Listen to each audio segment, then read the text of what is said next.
میں صادق آل محمد امام جعفر صادق علیہ السلام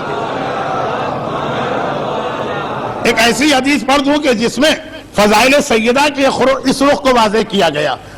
حدیث یہ ہے کہ امام فرماتے ہیں کہ پروردگار نے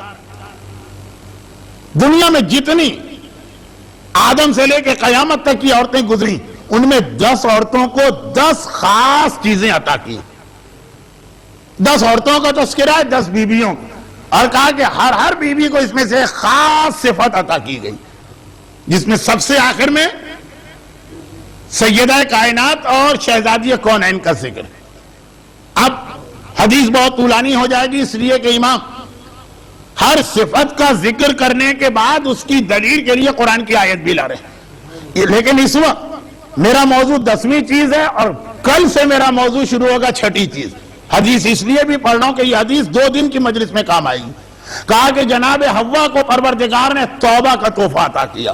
جناب حوا ترک اولا توبہ، اس کے بعد پھر امام نے اس کے لیے قرآن کی آیت تلاوت۔ جناب سارہ کو پروردگار عالم نے جمال، حسن و جمال کا تحفہ عطا کیا۔ اچھا اب اس میں کچھ باتیں بڑی عجیب ہمارے ذہن جو چیز آئے گی کہ اس بی بی کی ہونی چاہیے، وہ اس حدیث میں امام نے کسی اور بی بی کے حوالے سے کہی۔ جناب زلیخا کے لیے نہیں کہا کہ حسن و جمال، کہا جناب سارہ کو پروردگار نے حسن و جمال کا تحفہ عطا کیا۔ جناب ایوب کہا کہ ان کی بیوی جن کا نام ہے رحمہ کو پروردگار نے عفت کا تحفہ عطا کیا۔ جبکہ جناب رحمہ کے بارے میں یہ کہا جاتا ہے، تحقیقات کی اس وقت گنجائش نہیں، کہ انہیں ایک مجبوری کے عالم میں اپنے حجاب کو تھوڑا سا ہٹا کر اپنے بال اس نامحرم قصائی کو دکھانا پڑے تھے یا کاٹ کے بھجوانا پڑے تھے۔ عجب یہ ایک فقہی مسئلہ خالی سرسری سے سن لیجیے کہ مراجع میں سے کثیر تعداد ان کی جو یہ فرماتے ہیں کہ جس طرح سے نامحرم عورت کے بال جب اس کے جسم سے جڑے ہوں تو اس کو دیکھنا حرام، لیکن اگر کٹے ہوئے کہیں گرے پڑے تب بھی اس کو دیکھنا حرام، تو چاہے وہ والی روایت ہو چاہے وہ والی روایت۔ جناب رحمہ یعنی زوجہ ایوب کے لیے امام فرماتے ہیں ان کو عفت کا تحفہ دیا گیا، جبکہ ان کو اپنے بال کھولنا پڑ رہے ہیں۔ اب یہ پوری حدیث کسی اور موقع پر مزید تشریح کے ساتھ آئے گی۔ میں جلدی گھڑی کی سوئیاں مجھے بتا رہی کہ آج کی مجلس ذرا کچھ ٹھہری بھی لگ رہی ہے، اس کو آگے بڑھنا چاہیے۔ جناب ایوب، اس کے بعد تذکرہ جب جناب زلیخا کا آتا ہے، بڑا عجیب لفظ ہے روایت میں۔ جناب زلیخا کو پروردگار نے حکمت کا تحفہ عطا کیا، اگرچہ ایک منزل پہ یہ آیا تھا ان قید کن عظیم، جناب زلیخا بھی اس میں شامل تھی کہ تم عورتوں کا مکر و فریب، شیطان بھی اس سے پناہ مانگتا، لیکن ایمان لانے کے بعد وہی لفظ حکمت کے اندر ڈھل گیا۔ اور یہ خود اپنی جگہ ایک موضوع کہ بہت ساری چیزیں کفر و جاہلیت میں اگر برے لفظ سے منسوب کی جاتی ہیں، جب ایمان لے آتے ہیں آدمی تو خالی یہ نہیں ہے کہ کافر نجس تھا، ایمان لانے کے بعد پاک ہو گیا، اس کی بری صفتیں تھی، ایمان لانے کے بعد خود بخود وہ اچھی صفتوں میں بدل جاتی ہیں، لیکن خود آپ محسوس کر رہے ہیں کہ یہ الگ سے ایک مجلس چاہتا ہے۔ آگے بڑھی جناب بلقیس زوجہ سلیمان نبی کا پروردگار نے ان کو عقل کا تحفہ عطا کیا تھا۔ اور یہ لفظ یاد رکھیے گا تاکہ جب کل وہ بیعت نامہ شروع ہو تو آپ کو یہ ساری چیز دوبارہ نہ سننا پڑے، جبکہ ویسے ہی مجالس میں وقت محدود۔ اور امام فرماتے ہیں کہ پروردگار نے مادر موسیٰ کا نام کیا ہے، یہ خود اپنی جگہ ایک مسٹری یا مسئلہ ہے، 23 مختلف نام، تو نام کو چھوڑ دیجئے، مادر موسیٰ کو صبر عطا کیا، اور زوجہ فرعون آسیہ کو استقامت کا تحفہ عطا کیا، اور جناب مریم کو صفوت عطا کیا یعنی صفی اللہ۔ انہیں عام عورتوں سے ان اللہ اصطفاکی جو سورہ آل عمران کی آیت ہے، اللہ نے تمہیں عام عورتوں سے چنا اور ان سے برتر و بلند قرار دیا۔ جناب مریم کی جناب خدیجہ کے لیے کہ پروردگار نے اپنے رضا اور خوشنودی خدیجہ طاہرہ کو قرار دیا کہ میری رضا اور خوشنودی یہاں ملتی۔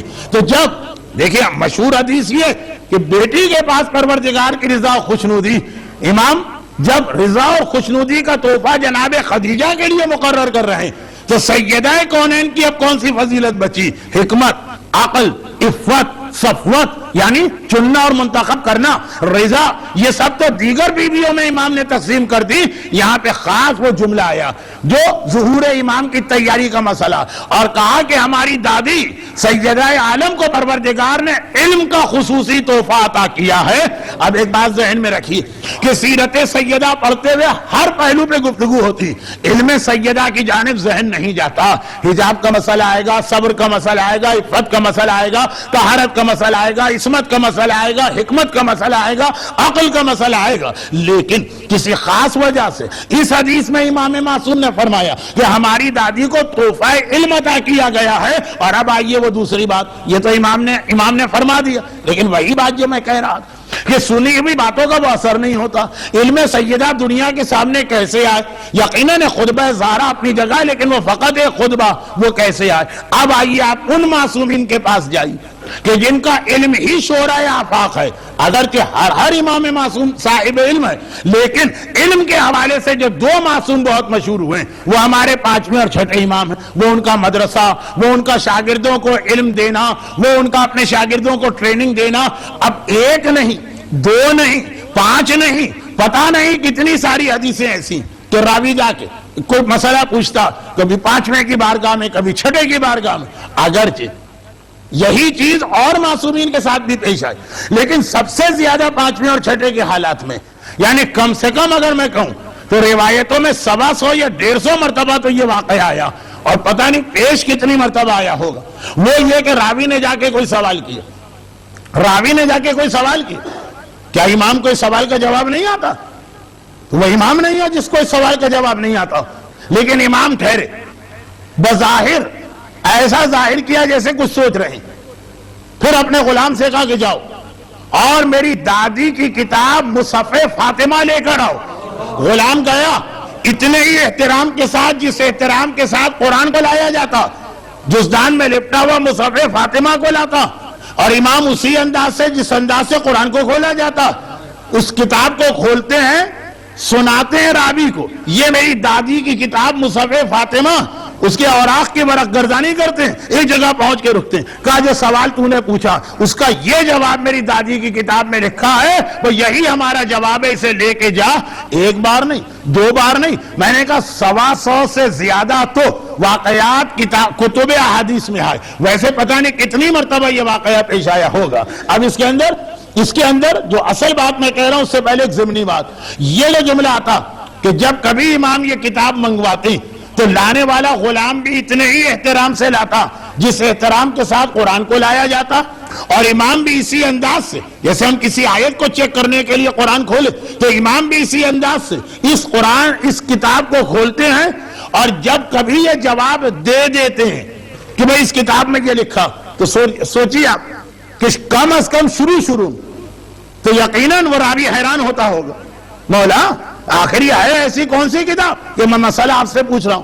آپ امام وقت ہیں، آپ کے پاس علم ما کان و علم ما یکون ہے، آپ کو کہ علم لینے کے لیے کسی کی ضرورت اور محتاج نہیں ہے. پھر یہ کتاب کہ یہ میری دادی کی وہ کتاب ہے جس میں قیامت تک کے حالات اور واقعات درج ہیں، اور ہر مسئلے کا اس کے اندر جواب موجود ہے. ایک تو دنیا بھی اس میں الجھی ہوئی کہ امام معصوم کے پاس کوئی علم غیب ہوتا بھی تھا کہ وہ ہماری اور آپ کی طرح سے ہوا کرتے تھے، اور یہاں پہ امام فرماتے کہ قیامت تک کے حالات ہیں. اس انداز سے امام فرماتے تھے کہ تہمت لگانے کا موقع مل گیا دشمنان اہل بیت کو. پھر وہی جملہ میں نے آخر کیوں شام غریبہ اور ثانی زہرا اور سید سجاد کا واقعہ شروع میں پڑھا تھا؟ ایک تو اس لیے بھی کہ سلسلہ مجالس اختتام کو تک پہنچے گا اسی امام معصوم پر، اور دوسری وجہ یہ بھی تھی کہ بعض اوقات کسی اہم مسئلے کو سمجھانے کے لیے اس بات کی پرواہ نہیں کی جاتی ہے کہ دشمن اس سے غلط فائدہ اٹھا کے تہمت لگا دے گا. لگاتا ہے تہمت تو لگاتا رہے.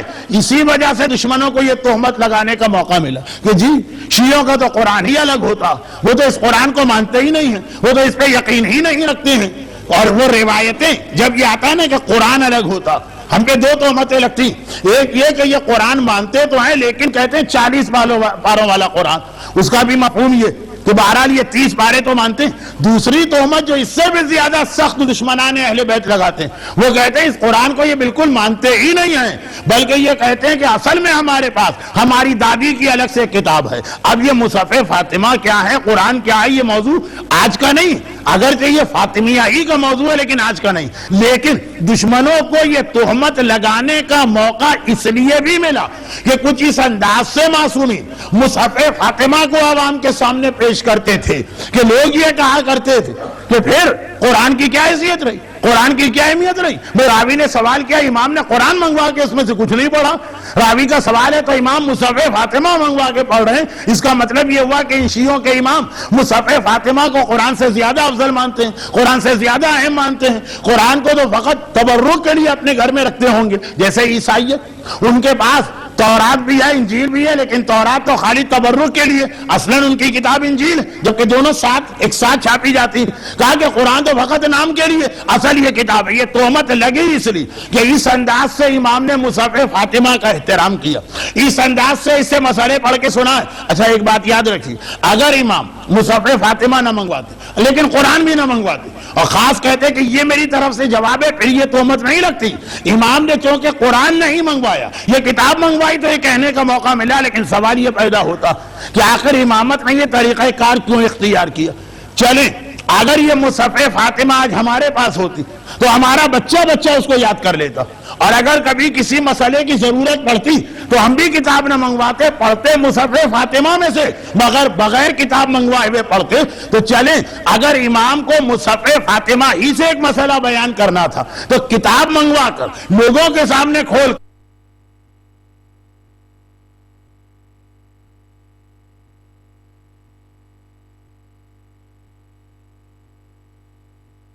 باقاعدہ اس کی ورق گردانی کر کے جیسے کوئی چیز ڈھونڈی جا رہی ہے جواب دینے کی، اور جواب دینے کے بعد یہ کہنے کی کیا ضرورت تھی کہ بھئی اس کتاب کو پہچانو، یہ تو وہ ہے جس میں قیامت تک کے علوم موجود ہیں. یہ فقط اس لیے کہ امام اپنے کمی علم کی وجہ سے مصحف فاطمہ کو نہیں منگوا رہے ہیں. امام بار بار یہ بتانا چاہتے ہیں کہ تم نے میرے دادا کے بارے میں تو سنا ہے کہ وہ باب مدینۃ العلم ہے، تم نے میرے بابا پانچواں امام کے بارے میں تو سنا ہے کہ ان کا علم اتنا زیادہ تھا، تم میرے بارے میں تو جانتے ہو، لیکن سب سے بڑے صاحب علم کو بھولے جا رہے ہو. ارے جتنا علم بھی ہمارے پاس ہے اس کا ایک سلسلہ ہماری دادی فاطمہ زہرا کے علم سے ملا ہوا ہے.